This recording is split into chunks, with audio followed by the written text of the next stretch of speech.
इस वक्त हम मणिपुर की राजधानी इम्फाल से चुराचांदपुर जा रहे हैं। वही चुराचांदपुर जहां पिछले साल मई के महीने में कुकी और मेतेई समुदायों के बीच हिंसा शुरू हुई, जो धीरे धीरे पूरे राज्य में फैल गई। पिछले कुछ दिनों में मेतेई डोमिनेटेड इम्फाल घाटी के इलाकों में फिर हिंसक घटनाएं हुई हैं, लेकिन कुकी डोमिनेटेड चुराचांदपुर में क्या हालात हैं, आज हम यही पता लगाने की कोशिश कर रहे हैं।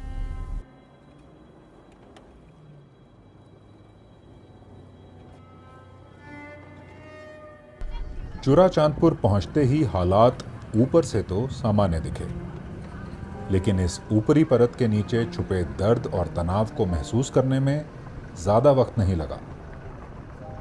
ये उन लोगों की तस्वीरें हैं जो 11 नवंबर को जिरीबाम जिले में सुरक्षा बलों के साथ मुठभेड़ में मारे गए।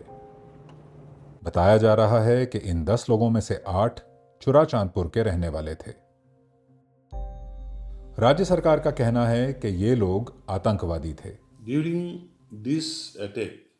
इस हमले के दौरान करीब 40 से 50 हथियारबंद आतंकवादियों ने बोरूबेकरा में राहत शिविर में रह रहे विस्थापितों पर हमला किया और यहां तक कि जिरीबाम जिले के बोरूबेकरा पुलिस स्टेशन को भी निशाना बनाया।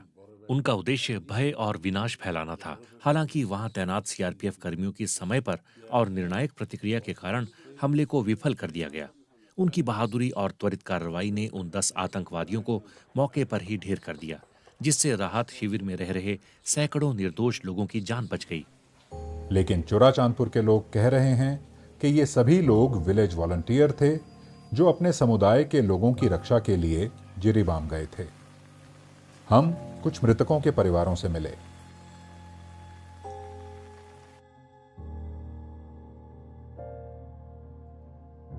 मैं उसका भाई हूँ, बड़े भाई हूँ। मैं गारंटी दे के बोलता हूँ, वो जन्म होने के बाद भी कभी भी हथियार भी कहीं पे भी पकड़ा भी नहीं है। लेकिन जब ये मणिपुर में गंदगोल हुआ, तभी से हर गांव में सभी वॉलंटियर बन के रहता है, क्योंकि अपना घर अपना गांव बचाने के लिए वॉलंटियर बनना पड़ रहा है। सब गरीब आदमी है, बड़ा खानदान का कोई भी नहीं है। हर रोज काम करके खाने वाला आदमी है पूरा। ये उन लोगों का ऊपर में जो हुआ है बहुत गलत हुआ है। लालथानेई इंफिमाते सिर्फ 22 साल के थे और उनके परिवार का कहना है कि वो एक पेंटर और कंस्ट्रक्शन वर्कर का काम करते थे।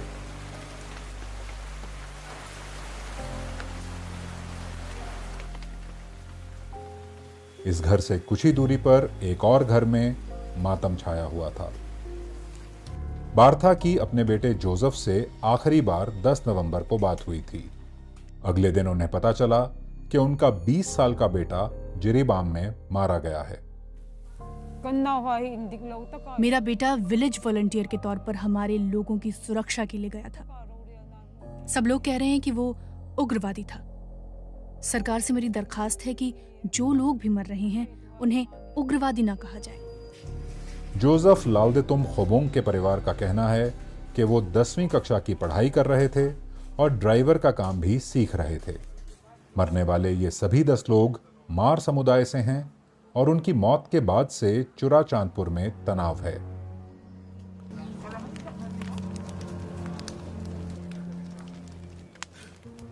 जिरीबाम में सुरक्षा बलों के साथ मुठभेड़ में मारे गए 10 लोगों के शवों को चुराचांदपुर के जिला अस्पताल की मॉर्चरी में रखा गया है। मृतकों के परिवार वाले और मार समुदाय के लोग इस बात का इंतजार कर रहे हैं कि ये शव उन्हें सौंप दिए जाएं। मार समुदाय के रिवाजों के मुताबिक जब तक मरने वालों का अंतिम संस्कार नहीं हो जाता, उन्हें अकेला नहीं छोड़ा जा सकता। यही वजह है कि दर्जनों की संख्या में मार समुदाय के लोग हर दिन इस मॉर्चरी के बाहर शिफ्ट लगा के बैठे रहते हैं।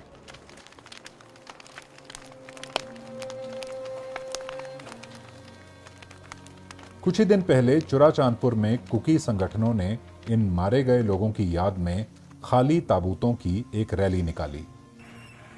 मार समुदाय का कहना है कि मामले की स्वतंत्र जांच होनी चाहिए। ट्रस्ट डेफिसिट बहुत है।